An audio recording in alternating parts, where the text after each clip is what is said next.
പരിശുദ്ധ പരമദിവ്യകാരുണ്യീശോയ്ക്ക് എന്നേരവും ആരാധനയും സ്തുതിയും പുകഴ്ചയുണ്ടായിരിക്കട്ടെ. ഇന്ന് മെയ് മാസം 24 ഞായറാഴ്ച, പെന്തക്കുസ്ത തിരുനാൾ കൊണ്ടാടുന്ന ദിവസം. പരിശുദ്ധാത്മാവിൻ്റെ അതിശക്തമായ ഒരു അഭിനിവേശം, ഒരു കടന്നുവരൽ നമ്മുടെ ജീവിതത്തിലൊന്നും ഉണ്ടാകാൻ വേണ്ടി, നമ്മുടെ കുടുംബത്തിലുണ്ടാകാൻ വേണ്ടി പ്രാർത്ഥിക്കാം. പുതിയ പ്രഭാതം നൽകിയ ദിവ്യകാരുണ്യീശോയ്ക്ക് നന്ദി പറയാം. ഇന്നത്തെ എല്ലാ പ്രവർത്തനങ്ങളും ഈശോടൊപ്പമായിരിക്കട്ടെ. യോഹന്നാന്റെ സുവിശേഷം 20-22 വാക്യം ധ്യാനിക്കാം.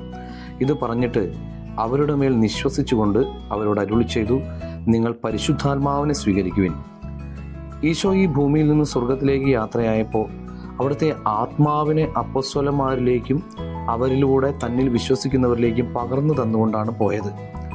ഈ ആത്മാവിൻ്റെ ആദ്യത്തെ പരസ്യമായ ശക്തി പ്രകടനമായിരുന്നു ആദ്യത്തെ പെന്തക്കുസ്ത. ഇതേ ശക്തി പ്രകടനം വ്യക്തിപരമായ നമ്മുടെ ജീവിതത്തിലും കുടുംബ ജീവിതത്തിലും പരിശുദ്ധാത്മാവ് നടത്തും. പ്രാർത്ഥനയിൽ യേശു ക്രിസ്തുവിനോട് ഒന്നു ചേർന്നിരിക്കണമെന്ന് മാത്രം.